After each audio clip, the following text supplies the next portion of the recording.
Íñigo Ngay, intelectualismo y voluntarismo en la filosofía ambiental de nuestro tiempo, 18 de mayo de 2015. Naturalmente, pues, en primer lugar, me gustaría, pues sí, agradecer naturalmente a la Fundación Gustavo Bueno la amabilidad de contar conmigo una vez más. Ya son bastantes las ocasiones en las que he venido, pues, a hablar aquí a la Escuela de Filosofía de Oviedo, y por mi parte yo, pues como siempre, encantado, me siento como en casa, etcétera. Eso naturalmente que sí. Y a todos ustedes también, por supuesto, pues gracias por estar aquí. Bueno, entonces, mi clase de hoy, o mi conferencia, o como quieran ustedes llamarlo, ¿verdad?, tiene por título, efectivamente, Intelectualismos y voluntarismos en la filosofía ambiental del presente. Y entonces, claro, yo creo que merece la pena, en primer lugar, de inmediato, ¿verdad?, pues dedicar unos minutos a explorar el alcance que yo he querido dar a este rótulo. Y después ya, pues simplemente por hacer una mínima presentación, pues programática, por así decirlo, ¿verdad?, de esta intervención, pues después de esta primera parte, simplemente introductoria, pues haré una presentación también de lo que sea el intelectualismo y el voluntarismo, y efectivamente qué relación pueda guardar esto con la filosofía ambiental del presente. Pero antes de todo, pues simplemente para medir el alcance que he pretendido conferir al enunciado titular, pues diré que me voy a referir aquí a título de filosofía ambiental, que es una cosa que en principio pues puede parecer muy vaga o lo que fuese, pues a lo que realmente constituye un conjunto o varios conjuntos realmente muy tupido, ¿verdad?, de doctrinas, al menos esto, doctrinas, que sin necesidad de identificarse, al menos EMIC, es decir, desde el punto de vista de los propios agentes envueltos por estas doctrinas con la filosofía, o al menos con la filosofía en su tradición, ¿verdad?, más rigurosa, en su tradición, por así decirlo, estrictamente académica, platónica, y muchas veces, concretamente, desde la voluntad de distanciarse respecto de esa tradición, y eso es lo que últimamente, pues, el propio don Gustavo ha conocido como ideoclasmo, ¿verdad?, desde la voluntad, digámoslo así, formal, de separarse o de distanciarse de esta propia tradición platónica, en muchos casos, pero, sin embargo, se mantendrían operando ética, precisamente con ideas definidas a la escala de la propia tradición filosófica, de alguna manera. Ideas tales como, ya lo verán ustedes, pues ideas tales como ciencia, como saber, como democracia, como justicia, pueblo, verdad, en fin, lo que se quiera, ¿verdad? Y además, en cuanto que estas mismas ideas, ¿verdad?, tienen que considerarse como atravesando dominios conceptuales que pueden ser en principio científicos, pero también tecnológicos, o políticos, o religiosos, etcétera, muy diversos, sin quedar reducidos a ninguno de ellos. Esta es la diferencia, ¿verdad?, de escala entre las ideas y los conceptos, realmente. Y entonces vamos a hablar efectivamente de doctrinas que, aunque no pretendan identificarse con la filosofía, e incluso, insisto, pretenden en muchos casos, más bien lo contrario, ¿verdad?, distanciarse abiertamente de ella, sin embargo, pues están constantemente operando, ¿verdad?, con ideas de escala filosófica. Y se trata de sistemas doctrinales que además resultarían de la propia actividad que en otras ocasiones, desde el entorno del materialismo filosófico, hemos conocido como nematológica. Sea a su vez esta nematología dogmática o preambular, según una distinción pues que ya es muy conocida entre nosotros y que la introdujo Gustavo Bueno en Cuestiones coslivetales. Actividad nematológica respecto a qué? Pues respecto de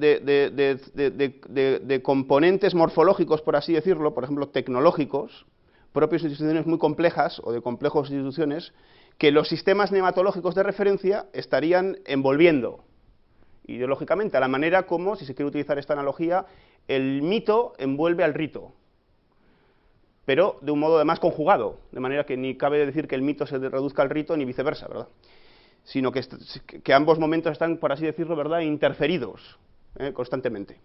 De modo que no puede, ¿verdad?, en absoluto, no puede, por así decirlo, ¿verdad?, neutralizarse la nematología sin que los componentes morfológicos tecnológicos también se disuelvan.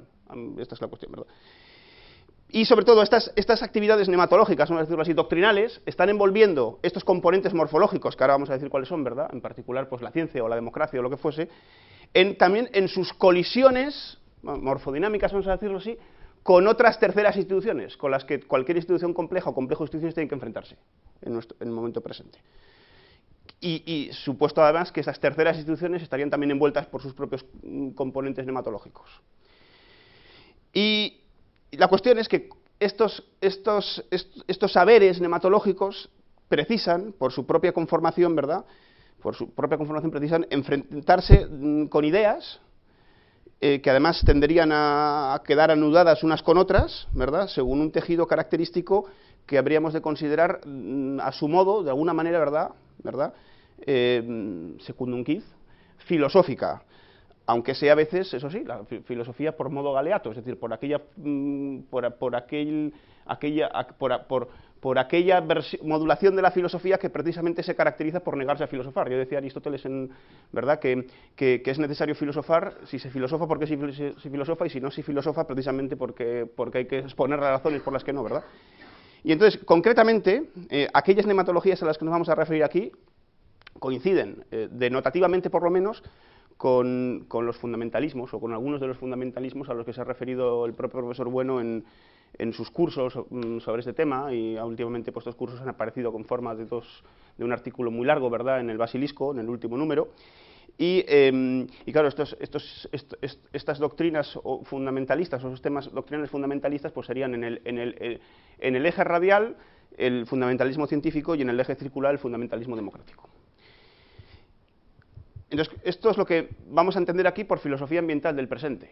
Y por intelectualismo y por voluntarismo, pues claro, el intelectualismo y el voluntarismo son términos que en principio proceden de la propia tradición filosófica académica, esto sí, ¿verdad?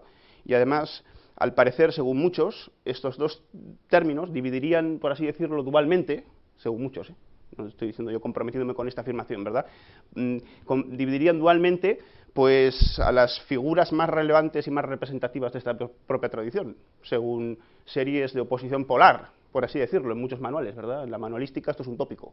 Y entonces, qué sé yo, pues por ejemplo, podríamos recorrer esta división dual de la siguiente manera. Por la serie formada, pues qué sé yo, por Sócrates, por Platón, por Aristóteles o por Santo Tomás, etcétera, o se inclinaría más bien por el intelectualismo. Y en cambio habría otra serie de figuras, ¿verdad?, que podríamos hacer consistir, pues qué sé yo, en Avicebrón, por ejemplo, en San Buenaventura, en Escoto, pero claro, también inmediatamente pues en Schopenhauer, claro, naturalmente, al que, por cierto, dediqué yo una conferencia el año pasado en esta misma sala, ¿verdad? Pues claro, Schopenhauer estaría enmarcado en esta propia tradición voluntarista, según un curso propio, que en alguna manera es precisamente, lo diremos después, ¿verdad?, pues es el exacto inverso, por así decirlo, de Aristóteles, luego veremos por qué. Pero claro, en Nietzsche, no olvidemos que el último libro de Nietzsche es precisamente La voluntad de poder, ¿verdad? Y claro, cómo no, pues el propio Heidegger, al menos si hemos de hacer caso pues a la tesis de habilitación de Heidegger en la Universidad de Friburgo, Brisgovia, esta dedicada a la figura de Duns Scoto. En fin, luego filológicamente, pues muy pocos años después, un año después, se vio que aquello no era Duns Scoto, ¿no?, que era la gramática especulativa de Tomás de Erfurt, pero en fin, era efectivamente un fraile franciscano muy en el ambiente escotista, y uno además, si revisa la bibliografía heideggeriana, pues nos encontramos con libros que están incluso publicados en español. Por ejemplo, aquí este volumen titulado Estudios sobre mística medieval, pues incluye efectivamente un comentario de Heidegger cuando tenía pues 24 o 25 años a las Confesiones de San Agustín, en que efectivamente se da buena muestra pues también de la raigambre voluntarista, del interés sencillamente por la metafísica franciscana del propio Heidegger, que nunca conviene olvidar pues que efectivamente es una figura que está plenamente inserta, ¿verdad?, en la tradición pues escolástica en el fondo, ¿verdad? Bueno, pues claro, el objetivo, ¿verdad?, de esta conferencia, ¿cuál es el objetivo? Pues es demostrar justamente hasta qué punto las nematologías del fundamentalismo científico y del fundamentalismo democrático guardan analogías muy profundas y además muy puntuales. Aunque claro, lo que hay que señalar inmediatamente es que analogía no, y esta es la cuestión, ¿verdad?, analogía no dice identidad, sino lo que dice precisamente es lo contrario, es simpliciter diversidad, aunque con identidad sea respecto a algo, ¿verdad? Es decir, cuando decimos que un componente es análogo a otro, no estamos identificándolo, estamos diciendo que son diversos, pero que guardan sí identidad con respecto a algo, es decir, que guardan proporción, esta es la cuestión. Entonces, hemos querido detectar aquí analogías efectivamente muy puntuales entre estos sistemas nematológicos propios de la filosofía ambiental del presente y algunas de las grandes líneas sistemáticas de la construcción de las ideas ontoteológicas. Pero analogía no es identidad, claro, el rebasamiento de esa identidad lo vamos a poner también en la inversión teológica, claro, que es el proceso por el cual precisamente pues nos impide, ¿verdad?, nos impide pues encontrar pues en el fundamentalismo democrático un escotismo puntual. Eso no se puede decir, eso sería una salvajada, ¿verdad? Pero en fin, por tanto nos vamos a mover en la escala de la analogía, digamos. Bueno, pues vamos a presentar el voluntarismo y el intelectualismo en sus marcos ontoteológicos, históricos, para que se sepa de lo que estamos hablando aquí, claro. Bueno, pues entonces, sin perjuicio de los precedentes que se podrían consignar aquí con mucha exactitud, etcétera, el voluntarismo y el intelectualismo son ante todo nociones que aparecen talladas en la elaboración nematológica, teológica, y más concretamente, además, por cierto, en la teología, en la nematología más bien preambular que en la dogmática, de la Edad Media. Es decir, el voluntarismo y el intelectualismo son nociones que aparecen tallados en un ámbito filosófico. Si seguimos el tratamiento de Gustavo Bueno, que Gustavo Bueno sugiere, ¿verdad?, de las ideas fundamentales del materialismo filosófico en términos de clases, ¿verdad?, sometidas a relaciones de inclusión entre clases, etcétera, pues claro, ya saben ustedes perfectamente, bueno, esto es muy conocido, ¿verdad?, que la ordenación fundamental de la filosofía medieval en cuanto a la relación entre estas ideas clase, pues es la siguiente: el mundo es aspectabilis, está incluido, ¿verdad?, en la materia ontológico general y hasta a su vez en el ego. Y lo que en lo que se refiere precisamente a la concepción doctrinal de este del ego, que la Edad Media, concretamente la Edad Media cristiana, coincide pues con un Dios que se supone que es egoiforme, es decir, que tiene forma de ego, de un yo, ¿verdad?, como el de Abraham, por así decirlo, ¿verdad?, y no, ¿verdad?, no como el de Aristóteles, por así decirlo, ¿verdad?, se abrirían en principio dos posibilidades.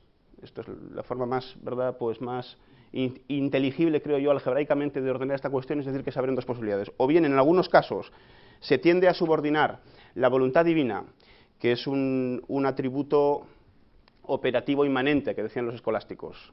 Claro, es inmanente, en el caso de Dios, la voluntad, puesto que la voluntad divina se orienta principalmente al sumo bien, al bien por esencia. Pero claro, el bien por esencia, el sumo bien, es Dios mismo.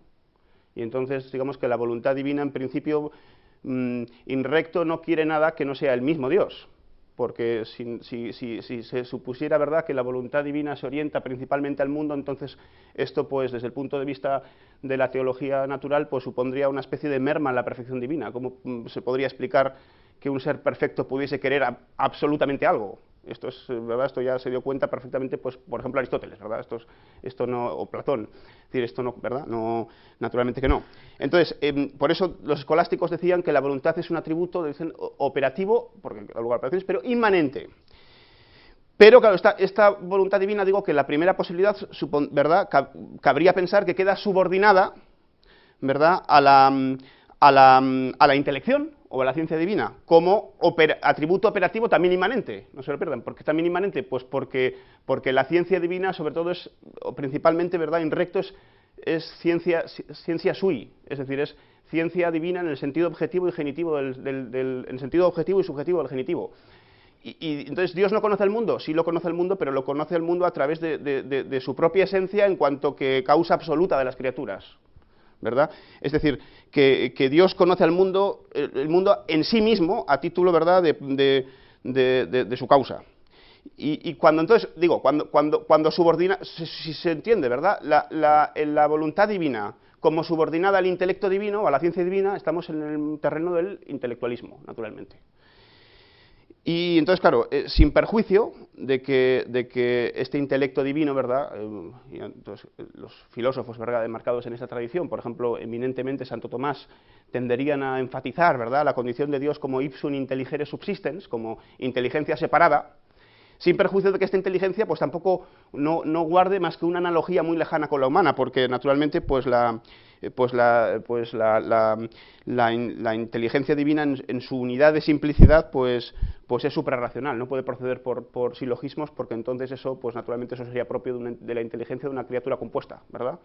Y aquí, pues, por ejemplo, Bueno tiene unos comentarios muy oportunos al respecto en el análisis del discurso del Papa en Ratisbona, de Dios salve la razón, ¿verdad? Dios, en principio, no es racional porque la racionalidad consiste precisamente pues, en la silogística, realmente, ¿verdad? En la silogística, y el intelecto de Dios desborda, precisamente por su unidad de simplicidad, esa condición. Pero cabe otra posibilidad, claro. Y esta otra posibilidad, y también la tradición, digámoslo así, teológica medieval, pues también la explora. La posibilidad es que a veces sucede lo contrario, es decir, que en la tradición voluntarista, opuesta a la intelectualista de la que les hablé, y es una tradición que sin embargo es muy penetrante, comenzaría, pues según muchos, con San Agustín, pero tendría luego hitos, como ya les dije, pues en Avicebrón, y luego pues en toda la tradición de la metafísica franciscana, ¿no? Desde Alejandro de Ales hasta Ockham, pasando pues por supuesto por San Buenaventura, por Duns Scoto, etc. Más bien es el contrario, es la ciencia divina la que se subordina a la voluntad divina infinita y a su omnipotencia. Y esto sin perjuicio, insistimos, también, y esto es muy importante tenerlo en cuenta, de que tales atributos hayan, precisamente en virtud de la unidad de simplicidad de la que hablábamos, ¿verdad?, de la esencia divina, ¿verdad?, haya que concebirlos pues como distintos, pero con una distinción puramente de razón quod nos, porque desde el punto de vista de Dios es simple, y entonces esos atributos no se distinguen. Bueno, y esto es simple. En Scoto habría que matizar un poco este diagnóstico por su conocida doctrina de las distinciones formales aparte rey, etc.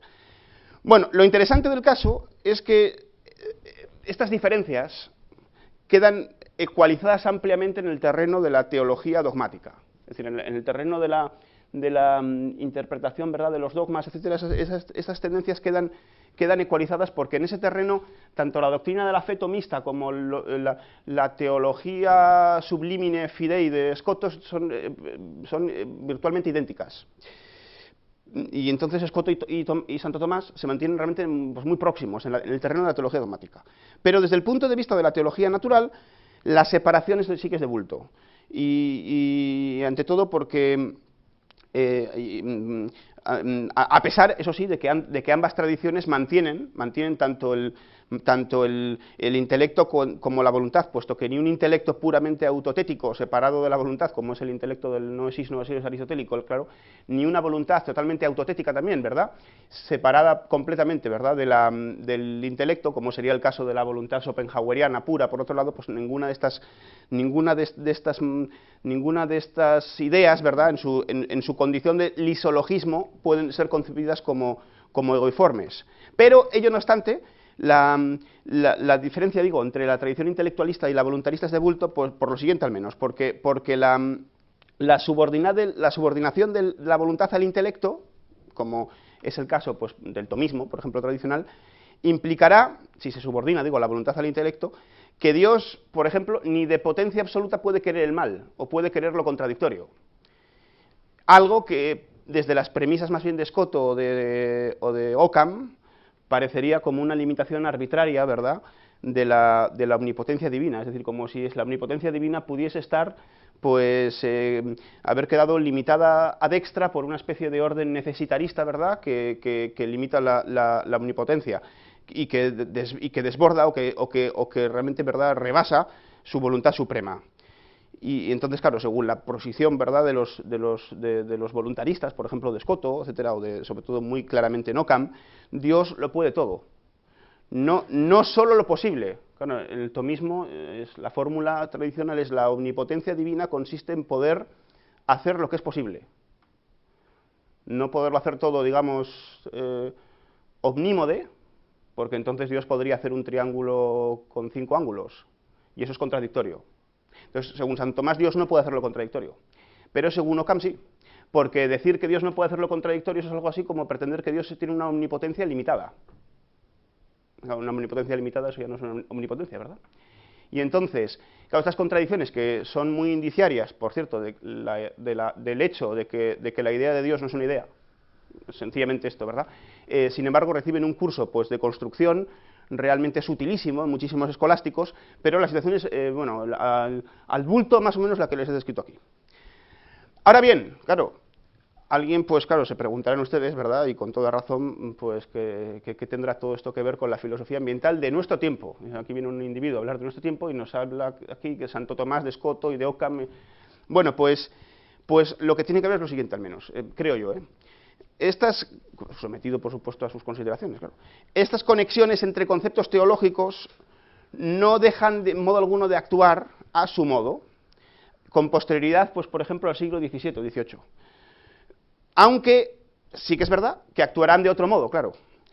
De un modo, vamos a definirlo de esta manera, ¿verdad?, revertido con respecto pues a las configuraciones morfológicas, es decir, a las estructuras del mundo práctico. Y este proceso de reversión es lo que hemos conocido muchas veces como inversión teológica. En tanto en cuanto, pues los propios contenidos del mundo expectables, los estromas, ¿verdad?, morfológicos, ¿verdad?, que componen nuestro mundo, dejarán al límite de esta inversión teológica de la que les hablo, dejarán de comparecer ya como plataformas, es decir, como terminus acuo, desde los que iniciaron un regresus al Dios de la ontoteología, y esto recuerden, es el de Santo Tomás en las vías, ¿verdad? Es decir, las morfologías, ¿verdad?, del mundo son sense constat, desde los cuales después cabe iniciar el regresus en la serie de las vías, en las 5 vías famosas, ¿verdad? Después la inversión teológica consiste precisamente en la transformación, ¿verdad?, de esta condición del mundo, en tanto que terminus acuo, ¿verdad?, en un terminus adquem, en el que en lugar, ¿verdad?, de consistir estas morfologías mundanas en plataformas para llegar a Dios, más bien comienzan a ser tratadas como aquello de lo que se habla, aunque se hable desde el punto de vista de Dios. Y esto el caso que subespecie eternitatis o subespecie divinitatis o lo que fuese. Y entonces el caso aquí, yo creo, más eminente, más, si se quiere decir así, preciso, ¿verdad?, de esta inversión teológica, pues podemos hacerlo consistir, por ejemplo, en el Tractatus Teológico-Políticos de Spinoza, donde ¿de qué se está hablando? Pues se está hablando efectivamente de lo político, pero ¿desde qué punto de vista? Desde el punto de vista de lo teológico. Y entonces, claro, en este proceso de inversión, claro, tiene en gran parte, por supuesto, la fragmentación del orden de la cristiandad medieval, que es lo que da como resultado la conformación de las razones de Estado, y además, desde muy pronto, además, el enfrentamiento a muerte de los grandes imperios, que es en lo que consiste realmente el entero argumento de la historia moderna, claro. Y ya esto desde propiamente los enfrentamientos pues, de Carlos VIII y Luis XII con Fernando el Católico por Nápoles o en Nápoles, hasta pues las guerras de Carlos V, primero, ¿verdad?, de España, y Francisco II en el milanesado, pasando por supuesto pues por los enfrentamientos también entre los cuerpos políticos que quedan envueltos en la Reforma protestante y en la Contrarreforma, la Guerra de los 30 años, en fin, efectivamente la inversión teológica es el resultado de esta fragmentación diapolítica del orden de la cristiandad medieval. Pero esto no quiere decir que se impulse una neutralización de la perspectiva teológica, ni siquiera una suavización de la misma, puesto que en realidad esta seguirá siendo plenamente ejercitada en la modernidad. Y entonces, además, si precisamente sacamos aquí una especie de listado, ¿verdad?, de las figuras más características de la modernidad, ¿verdad?, las llamadas, ¿verdad?, figuras más características de la modernidad, pues entonces la perspectiva teológica está soplando a pleno pulmón en todos ellos. En Hobbes, por supuesto, en Descartes, en Newton y en Malebranche, y en que se quiera, ¿verdad? Y particularmente, para ir al caso que nos interesa, ¿verdad?, según lo que he dicho hasta ahora, la perspectiva franciscana está más que presente pues, en muchas figuras de las consignadas, ¿verdad? Por ejemplo, si vamos al caso de Lutero, que no dejaba de ser naturalmente un fraile agustino, ¿verdad? Pues Lutero tiene una declaración, ¿verdad?, en una homilía, en fin, no sé yo, como digamos que así de temas pastorales no sé mucho, pero los luteranos también son homilías, o bueno, un sermón o lo que fuese, ¿verdad?, donde dice, ¿verdad?, dice Lutero, fíjense, además la declaración es muy graciosa las voy a leer en latín, pero sobre todo para que se vea el barbarismo de Lutero, es decir, en fin, hay que leerlo. Dice, vera teología es práctica, et fundamentum eius es Christus. Es decir, la verdadera teología es práctica y el fundamento de ella es Cristo. Especulativa igitur teología, por tanto, la teología especulativa, die gehört in die Hell zum Teufel, se vaya al infierno con el demonio. Es decir, La verdadera teología es práctica y su fundamento es Cristo. Esto no deja, ¿verdad?, de sonar, creo yo, ¿verdad?, a cualquiera pues, con un mínimo de interés por estas cuestiones, pues a lo de Pascal, ¿verdad? Solo conozco a Dios a través de Jesucristo, ¿verdad?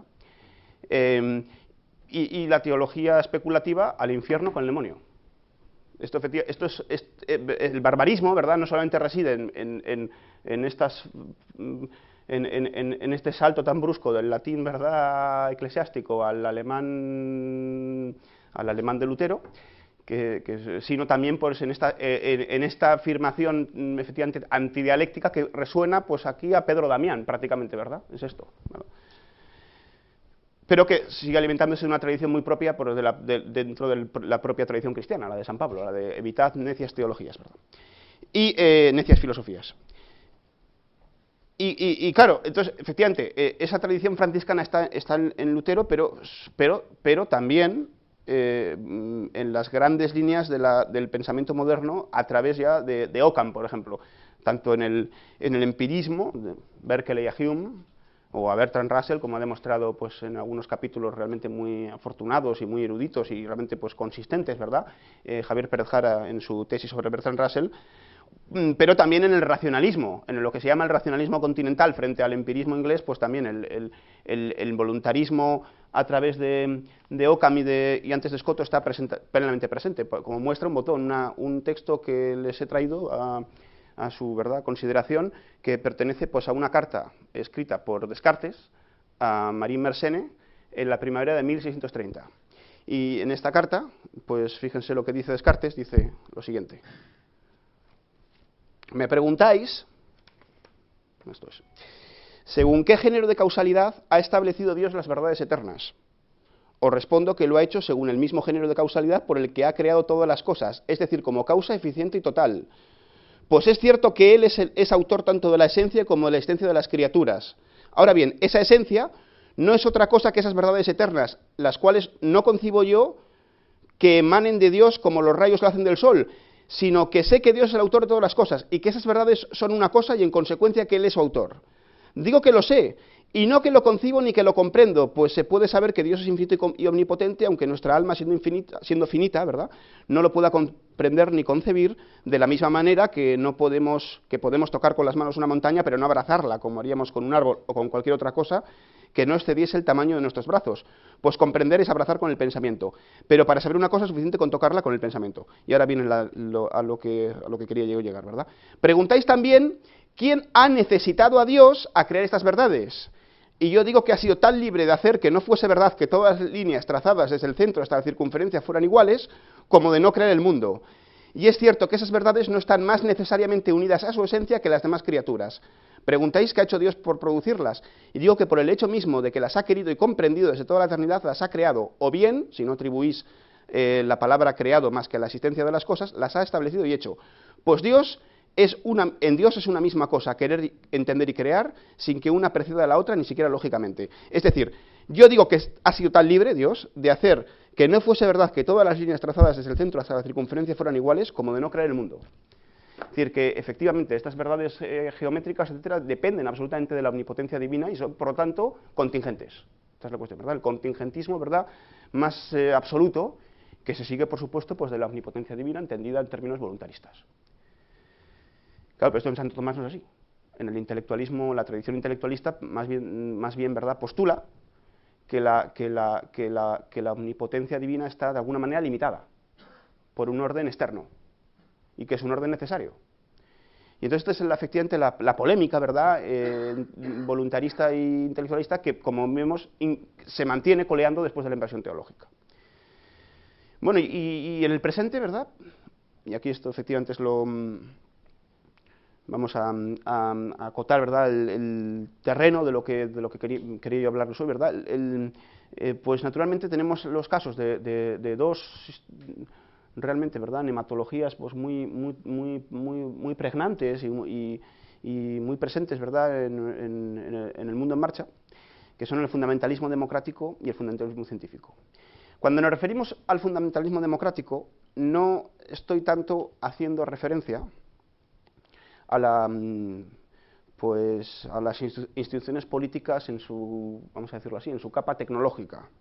Esto es, a la democracia como tecnología, utilizar esta distinción que ha empleado Bueno en algunas ocasiones, ¿verdad? Vista, por ejemplo, esta tecnología desde una perspectiva, pues qué sé yo, funcionalista o no fundamentalista. Cuanto, no sé, esto es a lo que nos referimos, a un conjunto de presupuestos sistemáticos que envuelven necesariamente dicha tecnología institucional, dibujando sus perfiles, los perfiles de esta tecnología, en contradistinción a otros conjuntos institucionales por ejemplo, pues los regímenes considerados como no democráticos, EMIC, ¿verdad? O como incluso EMIC también autoritarios, o incluso, y de nuevo hay que decir EMIC, ¿verdad? Autocráticos o totalitarios. Y claro, este sistema de premisas estaría envolviendo, ¿verdad?, la tecnología democrática, definiendo, ¿verdad?, la propia tecnología que recubre contra otras, en contradistinción a otras. Y esto querría decir, ante todo, lo siguiente, que el fundamentalismo democrático es, sobre todo, ¿verdad?, no es una tecnología, sino no es la democracia, ¿verdad?, en el sentido tecnológico, sino que es una teoría de la democracia. Es una teoría de la democracia, es de una nematología, que además en algunos de sus, ¿verdad?, ejemplos más depurados, pues alcanza unos niveles realmente, pues, extraordinariamente altos de coherencia lógica, claro. Es decir, esto no se lo vamos a negar, por supuesto, pero claro, esto no es una virtud más que formalmente, que te alcance niveles altos de coherencia lógica, pues claro, según lo que se diga, ¿verdad? Hay veces que sería peor, mejor que rompiese tal coherencia, etc. De hecho, esta nematología de la que hablamos, es decir, esta teoría de la democracia, que no es la democracia en su sentido tecnológico, sino entendida al modo funcionalista, ¿verdad?, sino una teoría determinada sobre la democracia, resulta en algunos casos, y sobre todo en algunos de sus componentes, enteramente análoga, y también no hay que decir, que ya insisto, ¿verdad?, y perdonen ustedes la insistencia, pero en fin, ¿verdad?, es mejor ser prolijo en esto que no dar lugar a dudas. Claro, la analogía no es identidad, sino proporción, es decir, no es una univocidad realmente. Digamos que en algunos de sus componentes esta teoría de la democracia, que conocemos como fundamentalismo democrático, es enteramente análogo a la nematología característica de signo ontoteológico que envolvía la carpintería también tecnológica de las sociedades llamadas del antiguo régimen. Claro, como saben ustedes, de acuerdo con la famosa divisa de San Pablo, ¿verdad?, nemo potestas nisi deo, ¿verdad?, pues el poder esta es la teoría del antiguo régimen, ¿verdad?, la nematología del antiguo régimen, se comunica de Dios, como es natural, porque ya ha dicho Descartes, ¿verdad?, de Dios, ¿verdad?, como creador, pues de Dios provienen todas las cosas, claro, incluido el poder político. Y se comunica a Dios, pues, al príncipe, sea directamente o sea a través del pueblo. Esto es efectivamente fue una controversia escolástica en la que aquí no voy a entrar, ¿verdad? Entonces, claro, naturalmente pues se dirá, sin duda, que este supuesto nematológico fundamental del antiguo régimen, del origen divino del poder político, pues es falso. Eso, por supuesto, ¿verdad? O incluso que es, pues, metafísico, con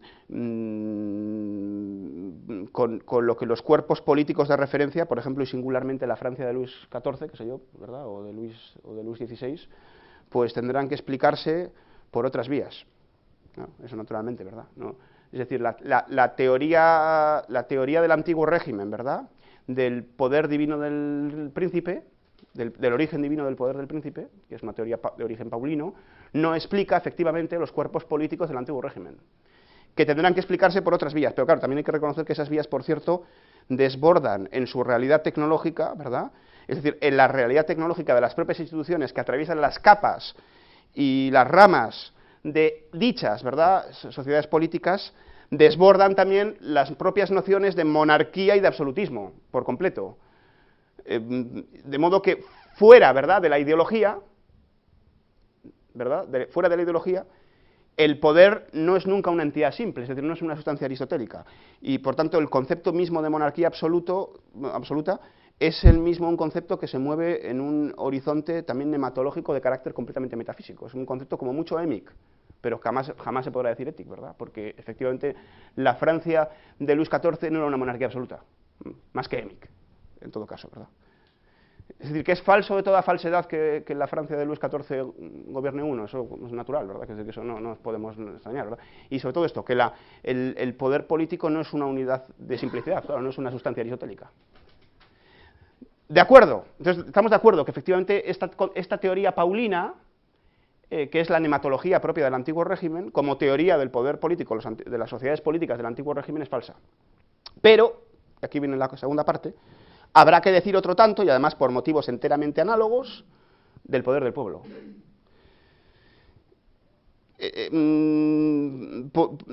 Que además el poder del pueblo, ¿verdad? El pueblo es el estricto análogo, de nuevo, ¿verdad?, del Dios paulino tras la inversión teológica. Muchas veces se sobreentenderá, ¿verdad?, es lo muy común en la filosofía política, ¿verdad?, qué sé yo, de Locke o de Rousseau, etcétera, se sobreentenderá pues que la democracia proviene de la soberanía popular. Esta es la tradición del contractualismo, ¿verdad? Y esto es una especie de petición de principio, realmente, claro. Es una petición de principio porque supone una especie de generatio equívoca de la propia democracia. Y además se sobreentenderá también que cualquier decisión adoptada por procedimientos democráticos queda inmediatamente legitimada al margen de su materia categorial, que puede ser muy diversa, económica, militar, antropológica, lo que fuese, ¿verdad?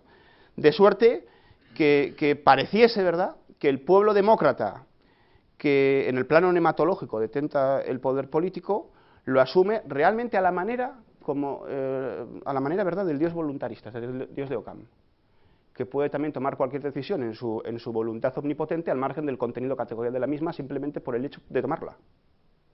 Es decir, porque puede. Porque puede al ser realmente omnipotente, ¿verdad? Esta es la cuestión. Y claro, el fundamentalismo democrático, en estos componentes suyos que hemos identificado como voluntaristas, tampoco es que quede en absoluto relajado, ¿verdad? No queda en absoluto relajado, me parece a mí, en los planteamientos de las mareas cátaras, alguna vez hemos dicho, ¿verdad? Lo ha dicho Gustavo, cátaras, ¿verdad?, de los indignados, por ejemplo, del 2011, ¿verdad? Puesto que al contrario, se refuerza mucho más. Por lo siguiente, porque la impugnación de aquellas mareas cátaras, claro, se dirigía a poner en duda, o directamente a recusar realmente, ¿verdad?, la representación del pueblo respecto de los diputados o de los senadores, etc. Y en términos modernos, no modernos, sino en términos más actuales, que es la casta, se dice, la casta. Pero claro, se está razonando en todo caso como si esta representación fuese, sin embargo, posible. Es decir, se está discutiendo, ¿verdad?, la representatividad de los diputados y de los senadores respecto al pueblo, pero en nombre de la misma representación, del mismo concepto de representación. Algo que nos recuerda, o por lo menos a mí me recuerda inmediatamente, ¿verdad?, también a la impugnación de Lutero de las mediaciones de la gracia, que tentaba la Iglesia romana, ¿verdad? Claro, cuando Lutero impugna esto, ¿verdad?, no es por razones, qué sé yo, por un ateísmo esencial total, sino que impugna las mediaciones de la gracia santificante propias de la Iglesia romana, es decir, los sacramentos, ¿en nombre de qué? De la sola gracia, de la sola escritura, el solus Christus. Que, además, ¿verdad?, se comunicaría distributivamente sobre cada uno de los creyentes al margen de la propia Iglesia. Por democracia directa, vamos a decirlo así, ¿verdad? Por el libre examen, el mecanismo del libre examen. Con ello, Lutero no está enterrando en absoluto, ¿verdad?, la nematología paulina, por así decirlo, de la que hablábamos, ¿verdad?, sino más bien lo que está haciendo es universalizándola por vía distributiva. Y entonces esto, pues hay un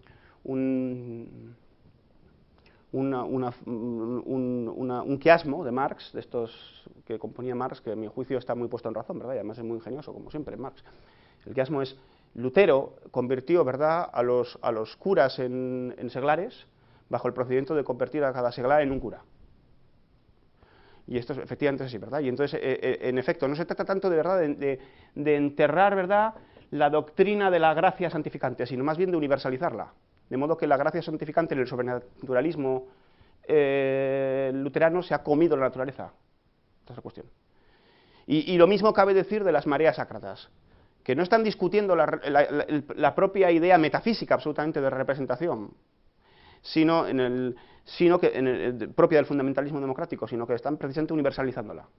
La crítica precisamente del no nos representan pone de manifiesto, ¿verdad?, o sencillamente pues da por supuesto que esa tal representación es sin embargo posible. Esa es la cuestión.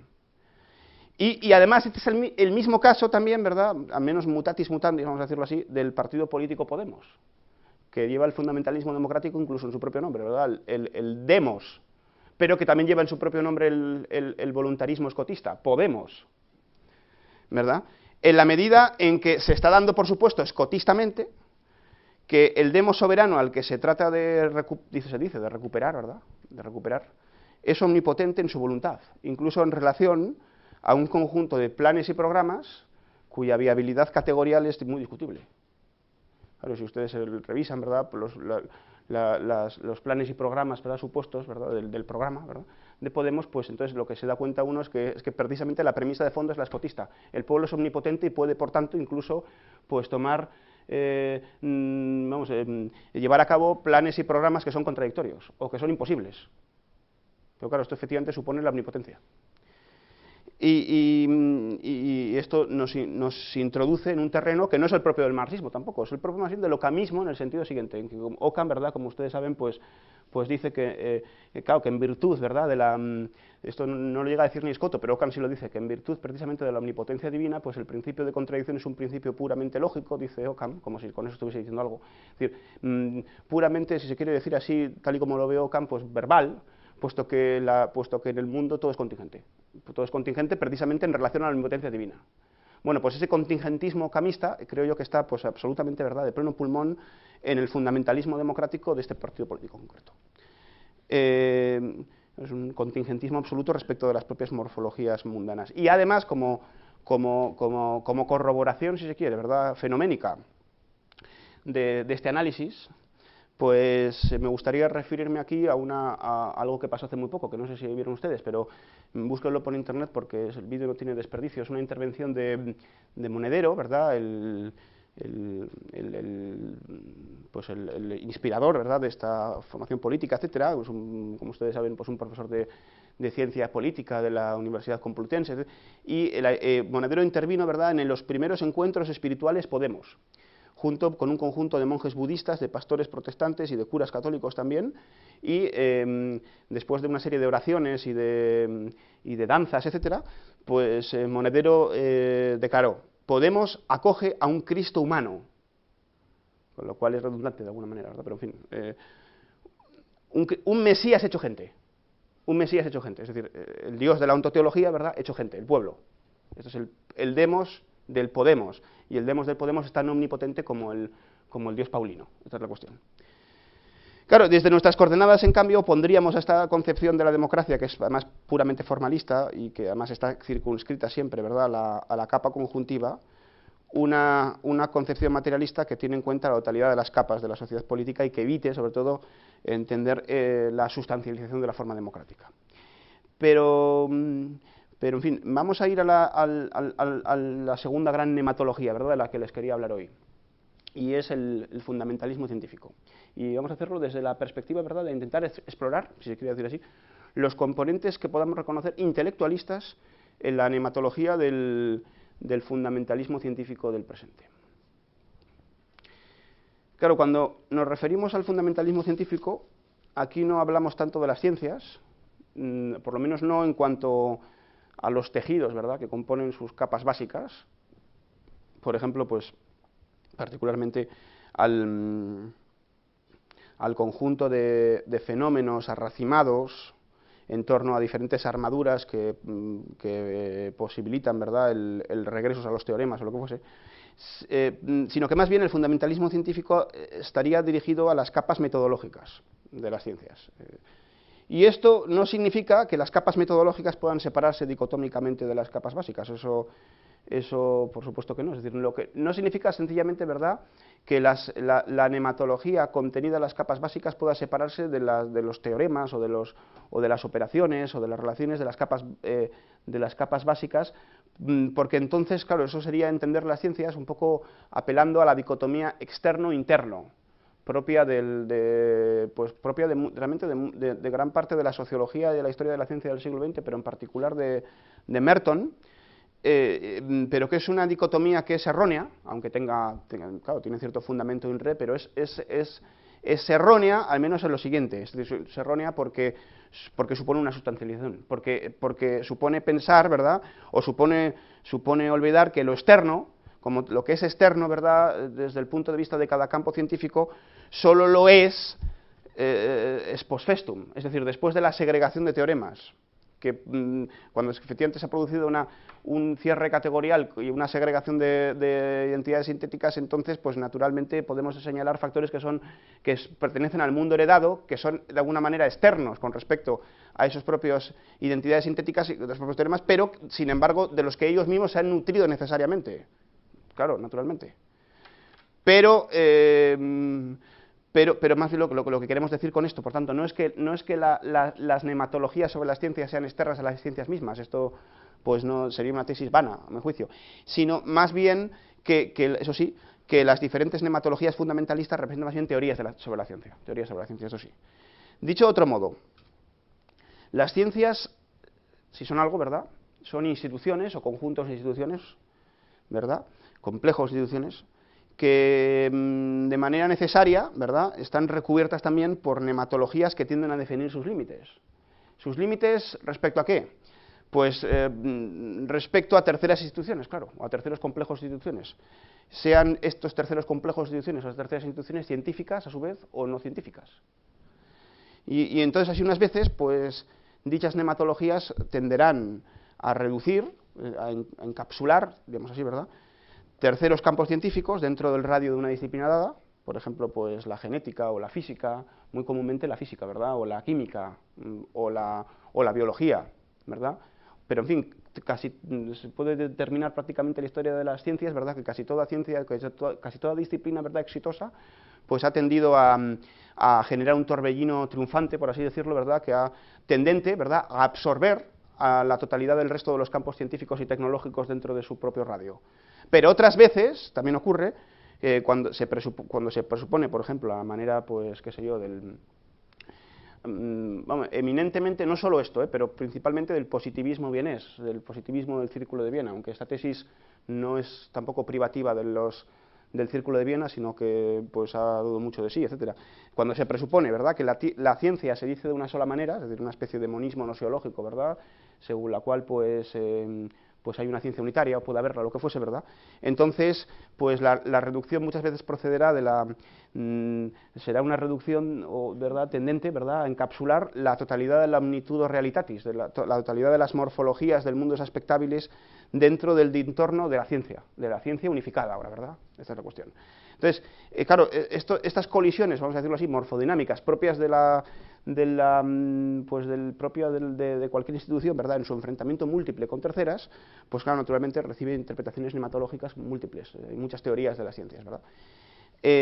Ahora bien, como quiera que es muy común el postulado epistemológico propiamente, más que nosiológico, que define a las ciencias esencialmente como si constituyeran esencialmente conocimientos. Esto es así, ¿verdad? Esto sí, estamos a la orden del día. Es decir, y bueno, y la prueba de que tan es así es que les he traído aquí unas definiciones lexicográficas que resultan interesantes desde el punto de vista, por ejemplo, del idioma español, aunque cosas muy análogas se pueden hacer, y de hecho yo me he tomado la molestia de hacerlos, pero no he traído esas definiciones. Consultando diccionarios franceses, ingleses y alemanes, ¿verdad?, a ver qué definición dan de la palabra ciencia, a ver cómo se entiende efectivamente lexicográficamente en estos grandes diccionarios, ¿verdad?, la ciencia. Pues fíjense, los resultados son, no diré que sorprendentes, porque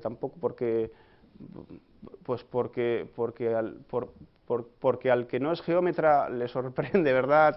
A mí no me sorprendió tampoco demasiado, pero algunas de las cosas sí que resultan escandalosas, grotescas, vamos a decirlo así, o por lo menos muy groseras. Por ejemplo, la DRAE. El diccionario de la DRAE, bien es verdad que la 21ª edición, que es la anteúltima, ¿verdad?, la del año 92, que es la que he manejado yo, pero luego también manejé la última, dice de ciencia, bueno, tiene muchas acepciones, como es natural, pero la primera acepción es la siguiente: conocimiento cierto de las cosas. Claro, ya empezamos, conocimiento, ¿verdad? Ya digamos que el sesgo formal está dado con el sustantivo, ¿verdad? Ciencia es conocimiento, y ahora hay que cualificar qué tipo de conocimiento. ¿Y cómo se cualifica? Cierto de las cosas por sus principios y causas. Esta definición es prácticamente aristotélica, como veremos después. Y luego dice, cuerpo de doctrina metódicamente formado y ordenado que constituye un ramo particular del saber humano. Bueno, pero comparemos esto con la definición que aparece, ¿verdad?, también en el diccionario de la Real Academia Española, también, pero en la siguiente edición, en la actual, la edición corriente, que es la 22ª edición, que es del 2001. Bueno, yo creo que después había alguna más, ¿no? Quizás no, pero en fin, esta es plenamente actual. Dice, conjunto de conocimientos obtenidos mediante la observación y el razonamiento, sistemáticamente estructurados, de los que se deducen principios y leyes generales. Esto es. Y si acudimos a un diccionario diferente, al diccionario de uso del español de María Moliner, ¿verdad?, es muy conocido, ¿verdad?, en la editorial Gredos, pues nos encontramos con otra definición que también resulta sorprendente y que además diverge en aspectos significativos respecto de esta, ¿verdad? El diccionario de María Moliner define ciencia a la manera siguiente: conjunto de conocimientos poseídos por la humanidad acerca del mundo físico y del espiritual para el mejoramiento de la vida. Claro, esta definición, ya, bueno, naturalmente, pues la humanidad, ¿verdad?, como sujeto de la ciencia, lo cual descarta. Es muy interesante esto desde el punto de vista de la propia historia de la teoría de la ciencia, porque descarta muchas situaciones acerca de las ciencias extraterrestres o de las ciencias divinas, ¿verdad? La ciencia divina, claro, pues no, la definición de María Moliner, pues simplemente pues no la tiene en cuenta. Acerca del mundo físico y del espiritual, claro, esta es la distinción, ¿verdad?, propia de la filosofía germánica, es Dilthey, ¿verdad?, realmente. Acerca del mundo físico y del espiritual. Y luego, para el mejoramiento de la vida, pues eso ya no les digo nada, eso es una petición de principio realmente porque entonces habría que descartar muchas situaciones, qué sé yo, la investigación atómica en Princeton o en Los Álamos, en fin, eso habría que descartarlo, naturalmente, y además esto de la vida, ¿qué es? Por otro lado. Bueno, entonces,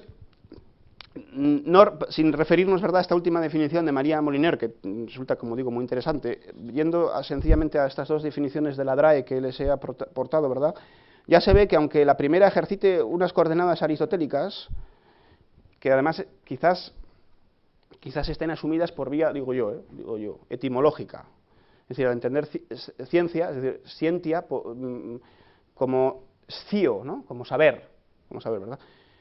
Pero claro, la definición es, repito, ¿verdad?, conocimiento cierto de las cosas por sus principios y causas, es decir, la ciencia como cognitio rei per causam. Esta es la definición aristotélica y escolástica, ¿verdad? Pues la segunda, en cambio, la segunda definición que les resumo, ¿verdad?, la de la 21ª edición, segunda edición, conjunto de conocimientos obtenidos mediante la observación y el razonamiento sistemáticamente estructurados de los que se deducen principios y leyes generales. Claro, esta definición es más ecléctica y parece que predomina ahí una visión pues inductivista o hipotético-deductivista. A mí me recuerda muchísimo esta segunda definición, no al positivismo moderno, sino más bien a Claude Bernard, un conocimiento obtenido por observación, pero que está ordenado y del que se deducen leyes generales. Ahora bien, todas estas definiciones que hemos ofrecido, claro, son todas, ¿verdad?, todas ellas son definiciones epistemológicas, en la medida en que su rasante, ¿verdad?, el rasante epistemológico les impele, ¿verdad?, a considerar la ciencia fundamentalmente como conocimientos. Pero claro, decimos, si la ciencia son de todo saber, ¿verdad?, es conocimiento, y aún conocimiento cierto, o el verdadero saber, ¿verdad?, cabría preguntarse lo siguiente: ¿de qué trata dicho saber? Y claro, según muchos, y esta es la teoría de la ciencia, que aquí yo creo que habría que identificar inmediatamente como la primera, ¿verdad?, la tesis más característica, acaso, del fundamentalismo científico, el saber científico nos entregaría, no sé, a la humanidad, se supone, ¿verdad?, los fundamentos últimos de la realidad, del universo y de sus leyes y de su propio origen. El fundamento último de la realidad y del universo y de las leyes del universo y del origen del universo, supuesto además que este fundamento, ¿verdad?, resulte cognoscible, es decir, que sea un fundamento que esté proporcionado a las propias ciencias, que esto es mucho suponer. Es decir, es mucho suponer que el universo en su fondo último, sea esto lo que sea, está además escrito en caracteres matemáticos. a modo de Galileo, ¿verdad? Este es el secreto de las teorías de gran unificación, por ejemplo, que tan poderosamente nos recuerdan por su monismo cósmico y por su estilo literario a un relato milésico. Entonces les voy a leer concretamente unas frases de un gran matemático y físico que es Roger Penrose, que a mí no dejan de sorprenderme porque son realmente, creo yo, pues muy, vamos, que vienen muy bien para lo que luego quiero demostrarles. Cuando el universo entra en esa aparente etapa final, claro, aquí no está hablando del origen del universo, sino más bien del escazos, de los finales, ¿verdad? Que bien se podría llamar la era muy aburrida, parece que ya no le queda por hacer nada de gran interés. Los sucesos más excitantes previos a esta era habrían sido los pops finales de los últimos remanentes minúsculos de agujeros negros que finalmente desaparecen, se supone, después de haber perdido poco a poco toda su masa mediante el proceso penosamente lento de la radiación de Hawking. Uno se queda con la terrible idea de un aburrimiento aparente interminable que aguarda las etapas finales de nuestro gran universo, un universo que en otro tiempo había parecido tan excitante, un hervidero fascinante de actividad, mucha de la cual ocurre dentro de las bellas galaxias, con una maravillosa variedad de estrellas y a menudo de planetas acompañantes, entre los que estarían los que albergan algún tipo de vida con sus exóticas plantas y animales, algunos de los cuales tienen la capacidad de conocimiento y comprensión profundos y profundas capacidades de creación artística. Pero todo esto desaparecerá finalmente, dice Penrose, pero que recuerda Empédocles realmente, ¿verdad? Desaparecerá finalmente. Los últimos estertores se harán esperar y esperar, quizás 10 a la 100 años o más, hasta el pop final, quizá con la violencia de una pequeña granada de artillería, seguido de nada, sino otra expansión exponencial que se atenúa y enfría y se vacía y enfría y se atenúa y enfría por toda la eternidad. ¿Presenta esta imagen todo lo que aguarda finalmente a nuestro universo?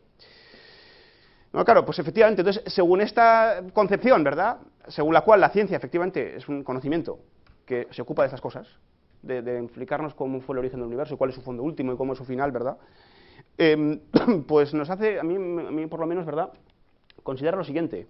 Fíjense ustedes, claro, así como Galileo, por ejemplo, todavía podía considerar, efectivamente, pero ya digo, no desde el punto de vista nematológico, en efecto, al mundo como un libro escrito en caracteres matemáticos, según se sabe, ¿verdad? Y ello ¿por qué? Puesto que en el fondo razonaba, dando enteramente por supuesto, que su ciencia estaba conmensurando con la ciencia divina. Al margen de este supuesto, pensar que el mundo está escrito en caracteres matemáticos es gratuito. Es decir, el mundo está escrito en caracteres matemáticos y la ciencia, ¿verdad?, de Galileo, nematológicamente interpretada por el propio Galileo, nos conduce a estos caracteres matemáticos en los que está escrito el libro, ¿verdad?, la clave del mundo, porque a su vez esta ciencia está conmensurada y es conmensurable con la ciencia del ipsum intelligere subsistens, que es el que ha creado el mundo, además. Ex nihilo. Pero, claro, resulta que el fundamentalismo de nuestros días, el fundamentalismo científico de nuestros días, en su convicción de poseer, aunque sea aureolarmente, ¿verdad?, las leyes mismas de la naturaleza, estaría ejercitando, no desde luego una concepción ontoteológica de Dios, porque ya sabemos, ¿verdad?, que esto no, ¿verdad?, Laplace, Sire, no me ha hecho falta esta hipótesis, pero sí, ¿verdad?, sí reteniendo uno de los atributos, la ciencia divina. Esta es la cuestión. Y nuestra tesis al respecto, mi tesis al respecto, es la siguiente. Al margen del presupuesto metafísico, absolutamente, ¿verdad?, de esa ciencia, de la tradición intelectualista, de esa ciencia absoluta, divina, no tiene ningún sentido la posición nuclear del fundamentalismo científico, a saber, que la investigación científica nos pone delante de las leyes fundamentales de la naturaleza, según las vaya descubriendo, aunque sea aureolarmente, claro, porque efectivamente, si se supone que las va descubriendo, aunque sea de manera perfectiva, es porque se supone que tales leyes existen. Y entonces la estamos dando, por supuesto, aureolarmente, ¿se dan cuenta? Y entonces, claro, la teoría, pues qué sé yo, de la teoría estándar de partículas, o la cosmogonía de cuerdas, o lo que fuese, ¿verdad?, nos pone delante del fondo último de la realidad, porque en el fondo resultaría conmensurable con una supuesta ciencia absoluta. a la que, sin perjuicio de que se retenga o no la idea de Dios, ¿verdad?, se está reteniendo al menos la idea de uno de sus atributos. Y ello, ante todo, por lo siguiente, fíjense, porque la misma idea de ley natural es una metáfora. Y sobre todo es una metáfora, ¿verdad?, cuando comenzamos, ¿verdad?, a concebir las ciencias de una manera, pues, que no sea fundamentalista, sino pues funcionalista o contrafundamentalista, concretamente en este punto, pues hay que decirlo así, ¿verdad?, desde el enfoque, en mi caso, de la teoría del cierre categorial, resultará más bien, primero, que la ciencia no es conocimiento o no lo es privilegiadamente, aunque la ciencia incluya conocimiento en momentos, ¿verdad?, que son efectivamente cognitivos, no solamente es conocimiento, porque hay muchas cosas en las ciencias que no son conocimientos. Segundo, que la ciencia no existe como tal, sino que son campos múltiples, y que además precisamente unos se limitan a otros, como veremos. Y sobre todo, ¿verdad?, resultará más bien que los campos científicos son círculos de concatenación de términos a través de operaciones, tales que resultan segregadas, relaciones apodícticas, pero estas relaciones apodícticas que resultan segregadas de las operaciones y de los términos no son leyes de la naturaleza, salvo una metáfora pueril, extraída además de contextos jurídicos, y que supone, pues, un dios pantocrátor juzgando. Supone el ipsum intelligere subsistens, esta es la tesis fundamental. ¿Por qué si no estos teoremas científicos no son leyes naturales? Salvo metáfora antropomórfica, entre otras cosas, porque por sí mismos tampoco son naturales. Aunque esto no quiere decir que sean culturales. Y tampoco se refieren, por cierto, a la naturaleza ni al universo, sino que se refieren, ¿verdad?, a unos contextos determinantes que son en sí mismos enteramente artificiosos, por así decirlo, son sencillamente artefactos, como una campana de Lavoisier, una cámara de niebla, etcétera, al margen de los cuales los propios teoremas se difuminan. Esta es la cuestión, ¿verdad? Y lo que es una pura ingenuidad, y esta es la ingenuidad, ¿verdad?, pues la ingenuidad cosmogónica del fundamentalismo científico, es suponer que tales teoremas, ¿verdad?, que en su condición nematológica de leyes científicas, nos devuelven al mundo, ¿verdad?, tal y como éste existe al margen del propio sujeto operatorio y de los contextos determinantes a los que él llega a través de sus operaciones. Es verdad que el sujeto y sus operaciones quedarán segregados de algunas de las partes de la ciencia, concretamente, pues, de las verdades científicas, pero claro, solo es post factum, retroactivamente, y esta es la dialéctica, ¿verdad?, del asunto. Es decir, que recuerdan esto a un artículo, ¿verdad?, de Bruno Latour, titulado muy provocativamente Ramsés II murió de tuberculosis. Dios, qué anacronismo. Como decía Latour, el argumento es muy provocativo, ¿verdad? ¿Cómo va a morir de tuberculosis si la tuberculosis, ¿verdad?, en el Egipto de los faraones eso no existía, ¿no? Un poco como el viejo chiste. El oxígeno lo aisló, lo descubrió Lavoisier, y antes cómo respiraban. Bien. Entonces la cuestión es que en efecto estas verdades científicas habrá que suponer que operan, claro, al margen bueno, que operan, que neutralizan al sujeto operatorio, pero solo después de que el sujeto operatorio, ¿verdad?, haya intervenido con sus operaciones, no en absoluto al margen de esto, ¿verdad? Y no en una situación precámbrica, vamos a decirlo así. Esta es la cuestión.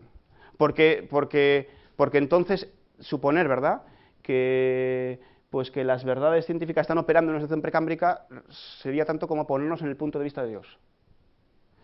Lo esencial es darnos cuenta que aunque estas verdades científicas aparezcan como limitadas por los propios contextos determinantes, claro, y a los que se refieren, ¿verdad?, y por las verdades que puedan establecerse en otros campos, tal limitación es el principio de su apodicticidad, en realidad. Y solo podrá interpretarse como un límite privativo, es decir, no como un límite meramente negativo, que es además el principio de que sean verdades apodícticas. Solo podrá interpretarse esta limitación de los propios campos científicos por otros campos y de las verdades científicas por los propios contextos determinantes, solo digo, podrá interpretarse como un límite privativo desde una supuesta ciencia absoluta, pero si quitamos el presupuesto de la ciencia absoluta, entonces no cabe ver esto como un límite privativo. De hecho, así proceden las teorías de gran unificación, que llaman los físicos actuales, ¿verdad?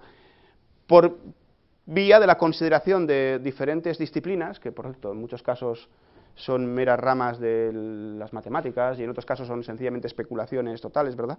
Pero vamos, se interpretan, ¿verdad?, como partes atributivas de una teoría total, una teoría del todo, a la que todavía no se ha llegado, pero que hay que dar, por supuesto, como ciencia aurorada. Pero naturalmente, claro, esta ciencia aurorada no tiene otro estatuto real que el propio de la ciencia que se busca realmente. Y entonces, pues, cuando los físicos actuales, ¿verdad?, por ejemplo, consideran a la teoría estándar de partículas como una parte de una teoría del todo, claro, si eliminas el presupuesto de la teoría del todo, entonces no cabe considerarlo como una parte. Esa es la cuestión. Fíjense ustedes, un autor que es John Barrow, ¿verdad?, bueno, muy conocido, bueno, es el famoso, ¿verdad?, autor junto con Tipler del libro este del Principio Antrópico, que don Gustavo ha citado muchas veces, y después otro titulado Física de la Inmortalidad. En otro libro, con título también muy significativo, el libro de la nada, dice John Barrow, dice, vamos a verlo.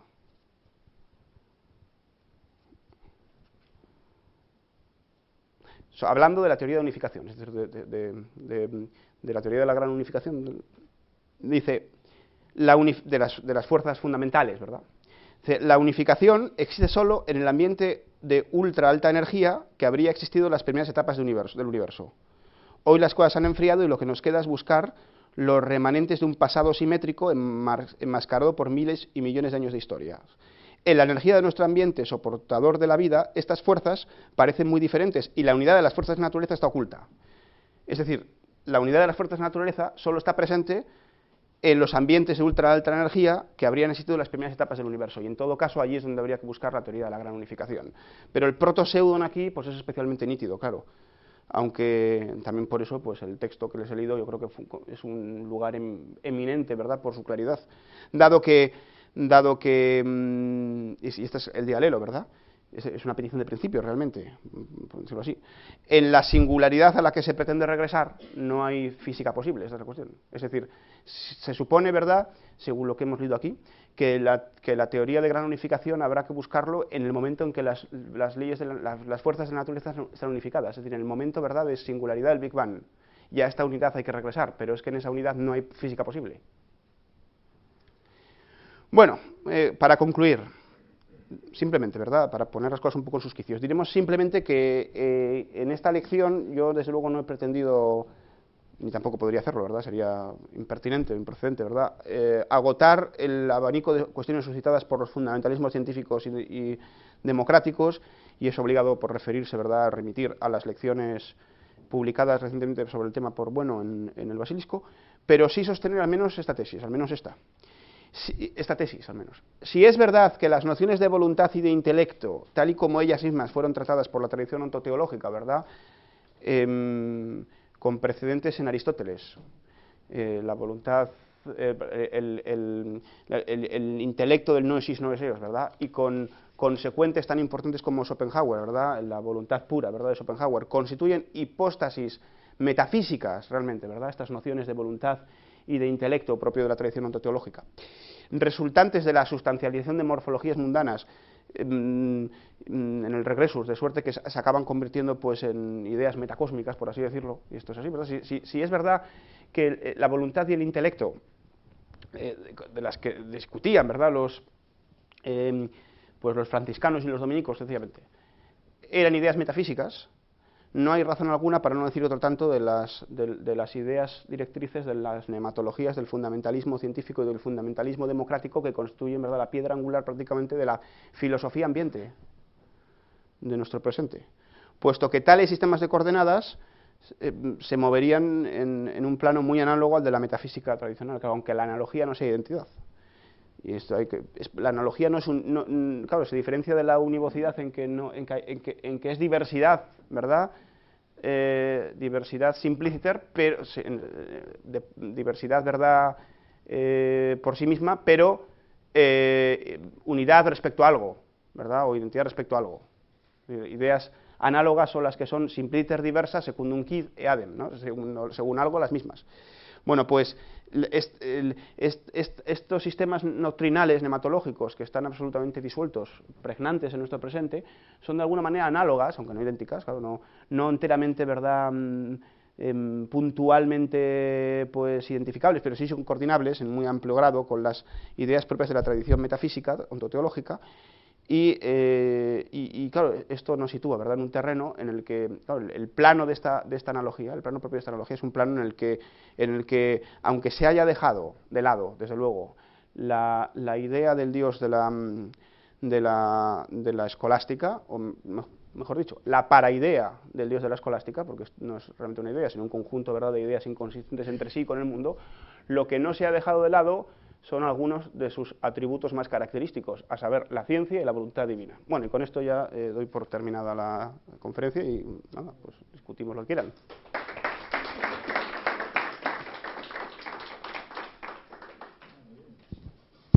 Bueno, me ha gustado mucho oírlo, porque yo creo que he tenido el acierto de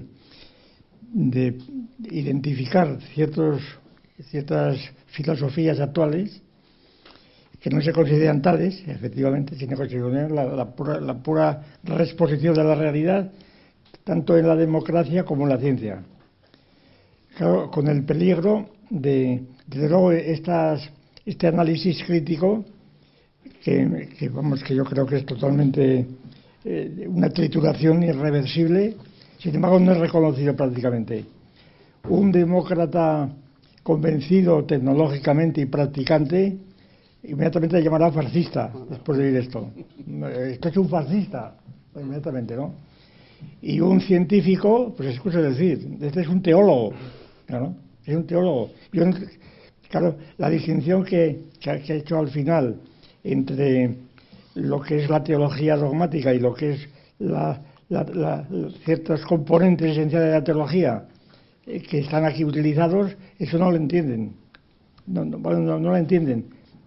Es decir, que aquí la situación yo creo que es sumamente grave, porque el crecimiento de esta visión totalmente indocta, estúpida, ¿verdad?, sobre lo que es la ciencia y lo que es la democracia sigue adelante. Y la gente funciona con ella como una ideología que prácticamente no se puede prescindir.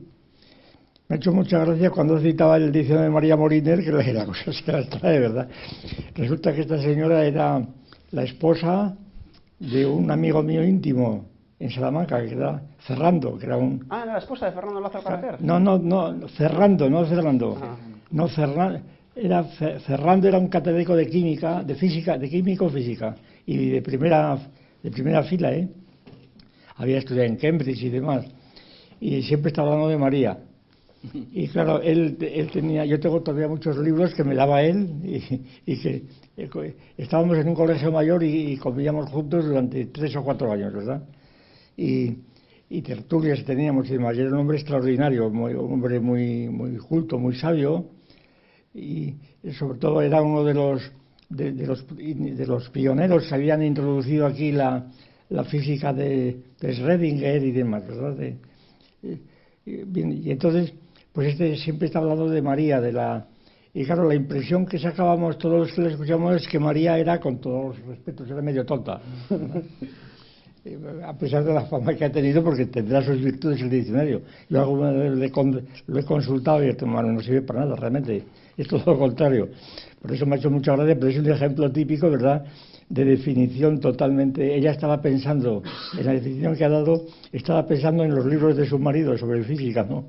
Y luego, pues, añadía eso de espiritual y artístico. Lo espiritual era lo artístico, precisamente, la cultura que llamamos hoy. Sí, lo de Dilthey, yo creo, es las ciencias de la cultura. Eso es, la ciencia de la cultura, eso es, sí. Y realmente eso es. O del espíritu, como la ciencia del espíritu. Sí. La ciencia del espíritu, pues la cultura fue una sucesión de la ciencia del espíritu. Eso es, sí. Claro. La ciencia del espíritu, que es el nombre que dio Hegel, las Geisteswissenschaften, y después les pareció a Windelband y demás, les pareció muy fuerte seguir hablando de espíritu. En la época del positivismo introdujeron la idea de cultura, lo de Windelband, ¿no? Eso es. Pero vamos, realmente no hay nada nuevo, es exactamente lo mismo. Y entonces sí, yo creo que es muy importante porque, como estamos hablando del presente, y claro, una de las características de de quienes comparten estos fundamentalismos es no reconocerse en absoluto en el pretérito, al revés. Se mira con desprecio, aunque curiosamente se suelen citar casi todos los físicos, principalmente los físicos, están todos llenos de citas pues de indígenas, pues qué sé yo, australianos o melanesios o budistas, ¿verdad? O bien de aztecas o mayas o lo que fuera, donde ellos creen ver, pero esto, bueno, la situación de los textos de Perrault que ha dicho realmente son escalofriantes, ¿verdad? De la caradura que tienen tan impresionante y la convicción, porque tienen un público que les oye. El caso de Hawking, claro, el caso de Stephen Hawking, que es una de las grandes lumbreras de la humanidad. Yo creo que las citas de él son más que las que obtuvo Newton o Aristóteles, ¿no? Y en cambio, pues claro, Hawking es decir, ¿en qué queda? Bien. Pero como esto no se reconoce y como el público, es decir, y sobre todo los medios de comunicación, como natural, tienen que atenerse a ello, es decir, la importancia que dan los medios de comunicación a cualquier descubrimiento que se hace en el CERN o en la NASA, ¿verdad? Es una cosa impresionante. Parece que ahí se está recomponiendo eso que decía usted, los principios del universo, claro. En los principios de la universo, la ciencia unificada no es posible, entre otras cosas, porque desaparecemos todos, ¿no? Es decir, que no existimos. El experimento ese que tantas veces hemos comentado del CERN, que se van a reproducir este año las condiciones del Big Bang. Entonces desaparecemos todos. Claro, de manera que no será eso. Pero sin embargo esto no lo ven. Y como hay tal cantidad ahora de lo que llaman los físicos y científicos, y no digamos los demócratas, que eso es otro terreno, pero eso está ya más conocido, ¿verdad? Y a pesar de que el principio, que esto me ha gustado mucho, el diagnóstico que ha hecho de voluntarismo, claro, que es el voluntarismo, es la voluntad general la que decide, y claro, y el método de resolución de los problemas que tiene la democracia, pues es el más irracional imaginable, que es la mayoría. Vamos a ver, el aborto, la ley del aborto, después de muchas discusiones, se decide lo que la mayoría vota. Claro, eso es un método totalmente irracional. Y sin embargo se acepta como si fuera racional, porque dicen, no, porque esto claro, es prácticamente sí. Dentro de la tecnología de la democracia, el acatar una ley de la mayoría quiere decir que aunque no estoy de acuerdo con el contenido de la oposición, sin embargo en las próximas elecciones yo derogaré la ley. Y entonces lo que acatan no es la ley, sino las condiciones de esa democracia. Están acatando pues el propio voluntarismo. Y entonces es la voluntad mayoritaria. Difícilmente cabe cosa más ridícula. Y entonces el democratismo, que cada vez nos invade más, es absolutamente irracional, efectivamente. Eso le hace cinto y raya a Ockham y a Scott, pero no se reconocen ellos, ni saben quién es Ockham y Scott, ni han leído 2 líneas, algo de oído. De manera que yo creo que es sumamente útil este tipo de análisis de la actualidad en estos 2 campos, que son los esenciales, y posiblemente en otros muchísimos. Escucho desde el campo del arte. Yo creo que la cultura se ha convertido ahora, por lo menos en las propagandas electorales de estos días o de estos meses. Todos los partidos políticos ofrecen de todo promesas culturales. Claro, cuando luego te das cuenta de lo que entienden por la cultura, pues no sé, la cultura, sí, ahí se ve claramente que están pensando en la gracia santificante, pero la cultura es, a lo mejor, pues, dedicar varios días a que ha muerto un cantante negro, no porque sea negro, ¿no?, sino porque tiene una voz realmente áspera, propia de una selva del Senegal, porque no sabe, porque toca la guitarra o lo que fuera, pero no sabe cantar ni sabe nada. Es una cosa desagradable, es una cosa intolerable, aunque, claro, el que me esté escuchando, que sea aficionado a esto, dirá, es que usted no entiende. Pues no lo entiendo, ¿no?, ni lo quiero entender. Es decir, pero eso es la cultura. Es decir, que los contenidos han ido cambiando últimamente, yo creo que degenerándose completamente, y entonces lo que se entiende por cultura hoy, la cultura circunscrita, es decir, la cultura impuesta por las normas de los ministerios, de las consejerías de cultura, etcétera, que prometen y prometen, entonces es un modo de dignificar los nuevos contenidos muy parecido también al que ocurre con la filosofía. cuando los empresarios o los científicos hablan de mi filosofía, ¿no? Pero esto está prodigándose cada vez más, ¿verdad? Mi filosofía, por supuesto la filosofía de los partidos políticos, la filosofía de mi empresa, y entonces esto es curioso porque la palabra filosofía es ornamental, la que aquí tomado de modo ornamental, porque hay una idea clara que lo que ellos dicen no es propiamente algo positivo, pero es más profundo todavía. Y entonces, como son tan analfabetos, es lo que indigna. A mí me indigna por el analfabetismo que tiene, coño, pero ¿por qué llamas? Bueno, no digamos los futbolistas, que claro, que se han ido subiendo a la parra y ahora está ya es totalmente, prácticamente insoportable. Los futbolistas ahora ya hablan de su filosofía. Estos deportes, un deporte que por lo visto está en ascenso, en emergente, es el de los juegos, los deportes de riesgo de lanzamiento, que consiste en subirse a 4 o 5 kilómetros y tirarse por ahí con paracaídas a ver qué pasa, ¿no? Y claro, estos días yo he oído algunos vídeos de gente de esta, realmente es todo lo que decíamos del deporte del año pasado, está cumpliéndosela literalmente. La gente lo que quiere es sentir, es el sentimiento. Como estos que han ido al Nepal, ¿verdad? Los excursionistas de Nepal, es que queremos sentir ¿pero qué coño vas a sentir allí en el Tíbet, verdad? Pero quieren sentir. Pero estos futbolistas quieren sentir el riesgo, que son los deportes de riesgo, claro. Quieren sentir que están cerca de la muerte y que, sin embargo, su libertad es decir, tiene ya una verdadera teoría nematológica de su deporte. Y son muchos, hay gimnasios, por lo visto, especializados y mucho público, una serie de industrias para fabricar los trajes y los aparatos, vamos, los que necesitan para esto. Y entonces, esto va creciendo. Y entonces, realmente yo creo que lo que se está produciendo son una división cada vez más de las sociedades, de la nuestra, totalmente incomunicables, porque las cosas que se dicen son totalmente distintas, aunque está todo el mundo aprovechándose, utilizando las palabras heredadas como natural, como cultura, como democracia, como ciencia, está aprovechándose de las palabras heredadas, pero las han interpretado de otro modo, las han degradado, y entonces, y además los medios son las que triunfan, en la forma de un psicologismo. Hay un programa de televisión que supongo que esto es muy visto, yo lo veo alguna vez, que es de música, un programa de música, This is Music o algo así, no sé cómo se llama. Y entonces, que lo hace un individuo que lo hace muy bien, por supuesto, y que toca el piano regular. Ayer estuvo representando la Tristán y Isolda de Wagner, el acorde Tristán famoso. Y entonces allí, yo no sé cómo anda de piano porque da cuatro acordes y rápidamente pasa a otra cuestión, ¿verdad? Pero en fin, al margen de eso, pues eso es según me han dicho, es un proyecto que ha introducido la televisión española, porque le han debido decir que está aterrorizado de cómo está el nivel de música.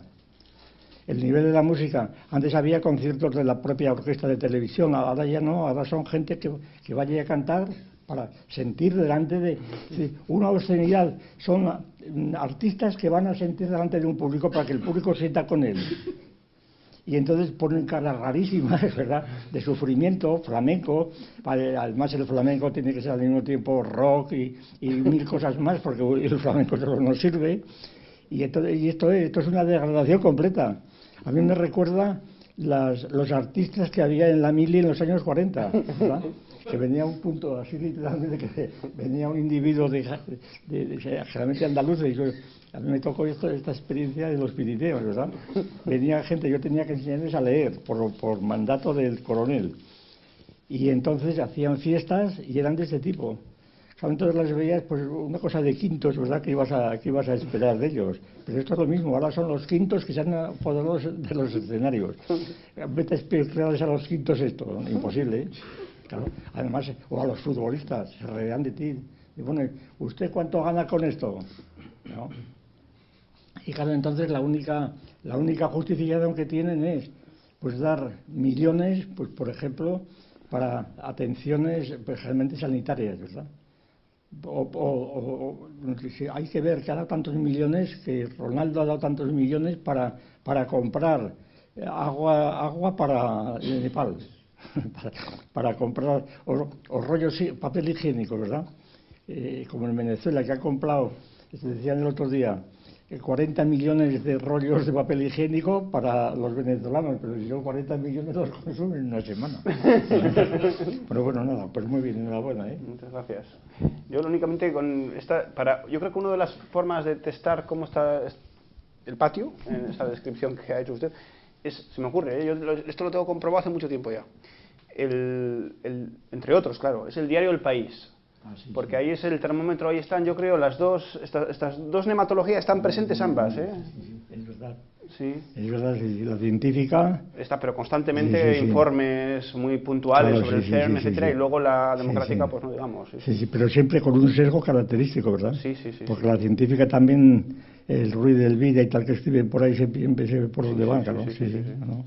Yo creo que es un termómetro interesante. Sí, claro, sí. Pero bueno, yo creo que se puede escoger cualquier diario de cualquier autonomía, ¿eh? Sí.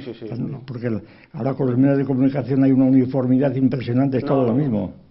A veces reportajes sobre un descubrimiento científico en tal sitio lo encuentras al día siguiente en otro... Vamos bien. Bueno, pues voy a hacer una brevísima intervención. Lo primero, claro, naturalmente, es felicitar a Íñigo por esta brillante lección donde nos ha mostrado esta analogía de proporcionalidad entre la doctrina medieval de la voluntad y el entendimiento y los fundamentalismos democráticos y científicos del presente. Y yo voy a tirar de un hilo para hacerte una pregunta, porque me ha dado la impresión de que tú también has estado ejercitando con otro texto, no solo los que has mencionado, los que has hecho explícitos, sino que me parece que también implícitamente has utilizado otro texto. Verás, en el momento, y además esto me ha venido a propósito de la referencia que haces a Lutero. En el momento en que tú mencionaste a Lutero, yo enseguida me vino a la cabeza Tomás de Kempis. Y entonces, pues resulta que esta discusión entre lo que podríamos llamar la tradición de Tomás de Kempis y la doctrina expuesta por el Papa San Pío X en el Pascendi Domini Gregis, que viene a ser la defensa de la dogmática, de la línea intelectualista, la defensa de Santo Tomás de Aquino, pues inmediatamente pues me vino, pero inmediatamente, ¿no?, ese tratamiento que hace don Gustavo en el glosario del tomo quinto de la teoría del cierre categorial, donde realmente a la hora de hablar de la distinción entre ejercicio y representación, que yo creo que también ha estado implícitamente en tu exposición, y por eso quería preguntártelo, ¿verdad?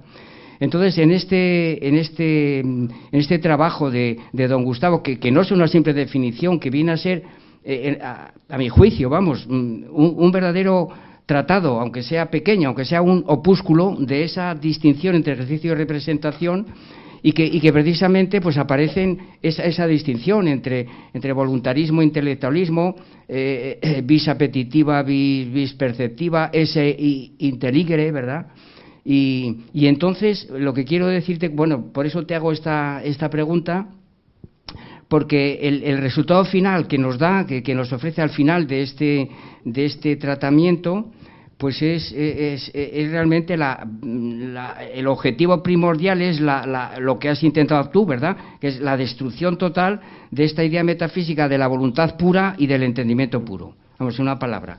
Y entonces él, pues podríamos decir que resuelve el asunto diciendo, claro, naturalmente las representaciones del lado de las teorías y en todo caso los ejercicios del lado de la voluntad, que las representaciones no son mera conciencia de los ejercicios operatorios, y que las representaciones pueden ser transformaciones anamórficas de los ejercicios, ¿verdad? y que hay tanta cientificidad en la representación como en el ejercicio, y que eso no se puede en absoluto separar, que no se trata de que en un momento determinado podamos establecer un esquema metamérico de separación, porque sencillamente, como la cientificidad está tanto en el ejercicio como en la representación, pues resulta que las representaciones científicas, llega a decir él, de ejercicios tecnológicos, tanto en el ámbito de la política como de la ciencia física, podríamos decir, o sea, que es una cosa calcada, vamos, y a mí bueno, pues eso, que son verdaderas teorías, vamos, en una palabra, y que eso no se puede en absoluto separar. Como quiera que tú, a mi juicio, has también recurrido a este asunto, por eso tiro de este hilo para añadir a tu espléndida exposición un recordatorio de lo que sería, pues por así decirlo, un tratamiento que don Gustavo hizo. Si tú te has referido a trabajos muy recientemente publicados, pues de alguna manera poner sobre la mesa otros trabajos en esta misma línea que se remontan, pues eso, al año de la publicación del 5º tomo de la teoría del cierre categorial. Esto es. Muy bien, ¿no? La referencia a Tomás de Kempis es muy adecuada, creo yo. Efectivamente, está en la misma línea realmente que Lutero en este punto. Y casi podríamos decir en la misma línea de ese subjetivismo que hace un momento Gustavo Bueno nos ha hablado de él, ¿verdad?, de que nos invade, efectivamente, ¿verdad? Esa es la cuestión. Y no, ciertamente, ¿verdad? Yo creo que Tomás de Kempis es una figura, pues, a la que también cabría sin duda insertar en esa tradición voluntarista. En cuanto a esto del ejercicio de la representación, creo que tienes toda la razón. Yo creo que de hecho en este punto, ¿verdad?, es algo que yo no lo he dicho, pero quizás estaba ahí, efectivamente, ejercitivamente estaba ahí presente, ¿no? La voluntad y el entendimiento, si se quiere, para tratar de pulverizar este debate e interpretarlo de otro modo, claro, solo cabe interpretarlo, ¿verdad? Solo pueden entenderse desde el punto de vista de un sujeto operatorio como dos momentos que están completamente entreverados el uno con el otro. Y de modo que no cabe, por supuesto, voluntad sin entendimiento ni entendimiento sin voluntad. Eso es así, ¿verdad? Y precisamente por eso, ¿verdad?, los dos extremos que podríamos situar en el noesis noeseos aristotélico y en la voluntad pura de Schopenhauer, ¿verdad?, como tanto en el sistema aristotélico como en el sistema schopenhaueriano, como ápices, ¿verdad?, del monismo aristotélico por un lado y del monismo schopenhaueriano por otro, ¿verdad? Esta es la dialéctica, en realidad, como son, ¿verdad?, términos que resultan absolutamente, ¿verdad?, anómalos en su propia configuración, porque un entendimiento que se entiende a sí mismo es una suerte de bucle, realmente, es decir, eso no es un entendimiento, ¿verdad?, sin ningún contenido, ¿verdad? Y una voluntad realmente que no sea voluntad de nada también es una serie de bucle, ¿verdad? Eso en ambos casos, de alguna manera, como también lo analiza Bueno, sobre todo en el caso, bueno, para el caso de Aristóteles en los ensayos materialistas, está rompiendo, ¿verdad?, el monismo en ambos autores, digamos.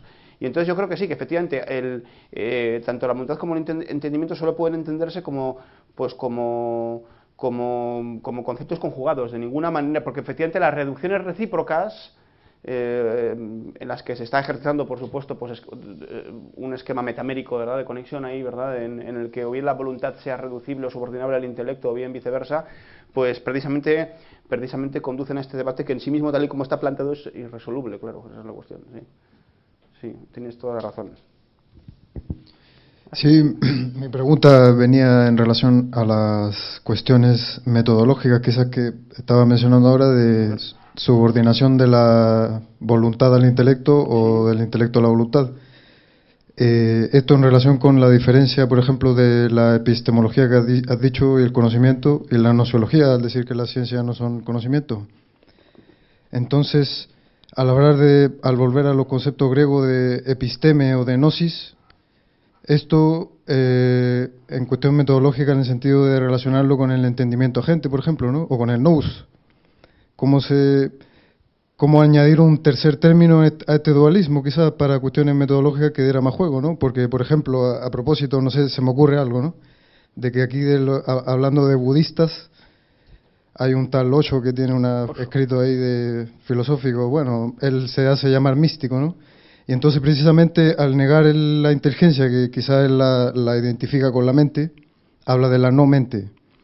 y de una supuesta conciencia que está alerta y atenta. Entonces, la metodología de esta budista sería vaciar los contenidos mentales para hacer una especie de conciencia de ese vaciamiento, de que lo que es mental no sería mental, y él habla de la existencia precisamente, como si fuera que hay que, bueno, él dice que hay que vivir la vida de manera existencial, y me dio la impresión de que cuando tú hablabas de los voluntaristas, era una tradición que negaba precisamente la ciencia, ¿no? Y acabó quizá en el existencialismo, no sé si tenga relación con eso.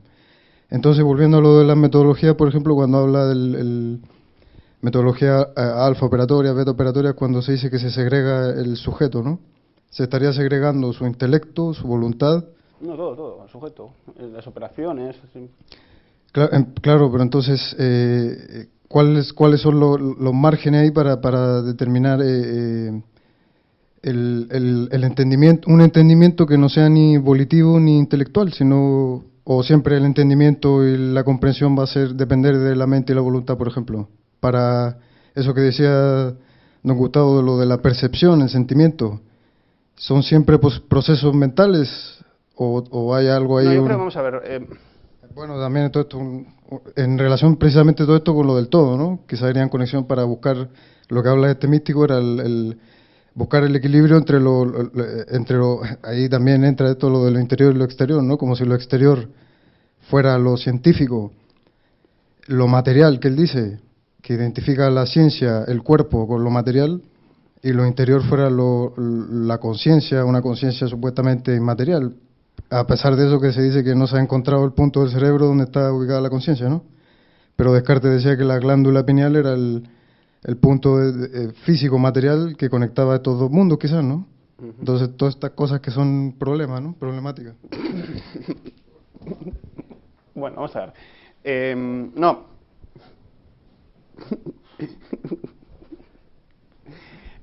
Por contestarte brevemente, porque es una pregunta muy larga realmente. Sí, lo de Osho, claro, los contenidos mentales, digamos, ¿cómo saber? Si la idea de no mente, que en la medida en que yo puedo dar un diagnóstico sobre este asunto, la idea de no mente es una idea que tiene un formato negativo, puramente. Entonces, es decir, lo no mente, claro, suponer, ¿verdad?, que se pueden vaciar los contenidos mentales, eso es un mentalismo tan profundo como decir no vaciarlos. Con esto quiero decir que esa doctrina de la no mente, contraria a Sun Circa y Adem, está enrasada en el mismo espiritualismo que la de la sí mente. Esa es la cuestión. Lo único que te puedo contestar ahora mismo. Salvo una precisión, quizás cuando decimos que la escala noseológica no define la ciencia por conocimiento, tampoco se trata de decir que la ciencia no es un conocimiento tot core, porque el conocimiento sí que puede ser un momento de la ciencia, si yo no he entendido mal esa tesis, es un momento, las ciencias incluyen el conocimiento, pero de manera asertivo, no de manera exclusiva. Esto es la cuestión, sí. Sobre Osho es una figura muy... A mí, particularmente, yo sé un poco de esto, vamos, pero simplemente esto de la no mente me parece que está enrasada entre los límites del mentalismo, realmente. ¿De la conciencia? ¿Cuál de la conciencia? ¿Qué dirías tú de la conciencia en relación con la mente? ¿Qué es la conciencia? ¿El intelecto? ¿Qué es el intelecto? O la conciencia, mejor dicho. Pues claro, es que esa pregunta sí es... tal y como estás empleándolo tú, la conciencia es un lisologismo que resulta, ¿verdad?, que resulta intratable, así, vamos, tal y como la has empleado. No quiero decir que lo que dijiste es un conjunto de sugerencias, pero muy caóticas en el fondo. No... ¿Sí, Víctor?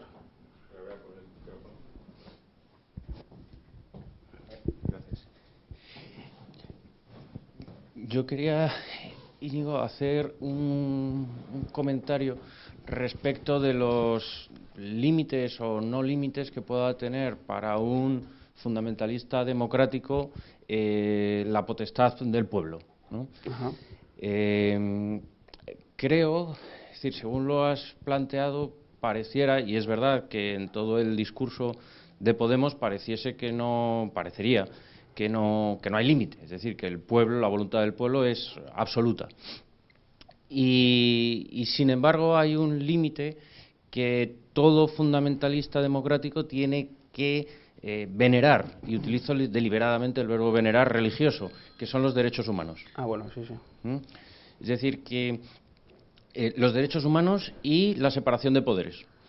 Esto está desde los derechos del hombre y del ciudadano. El artículo me parece que es el penúltimo, el 16, dice: no puede haber democracia si no se respetan los derechos humanos, vamos, esta lista, y se respeta la separación de poderes.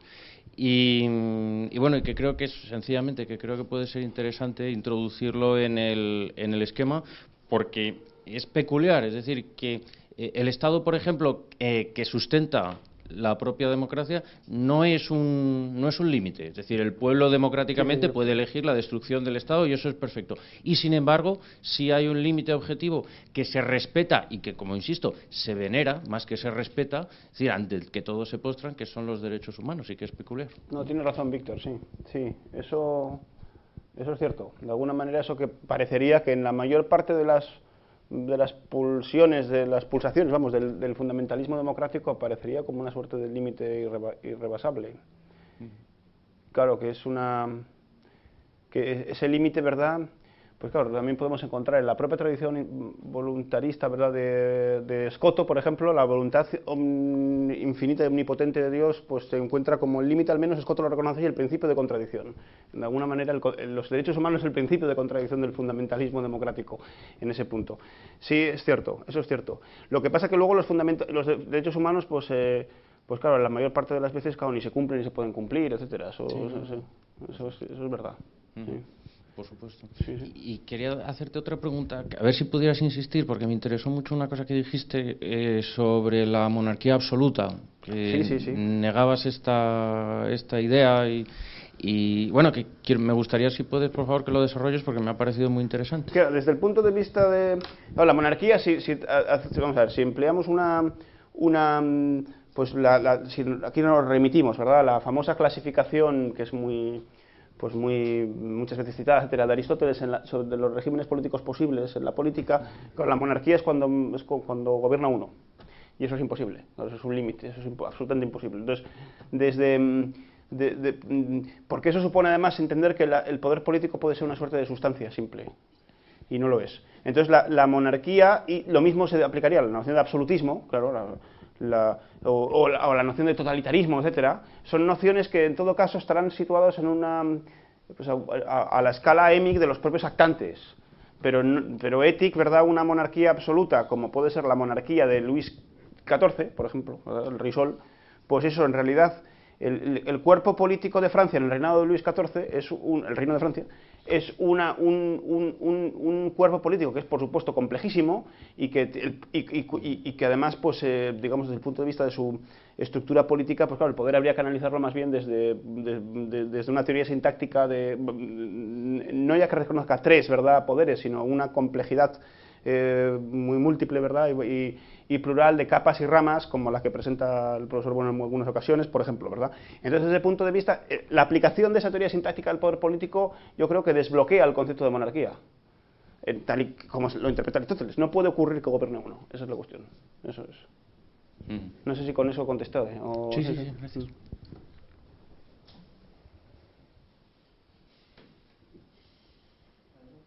¿Alguna pregunta más? Bueno, pues nada, concluimos. Muy bien.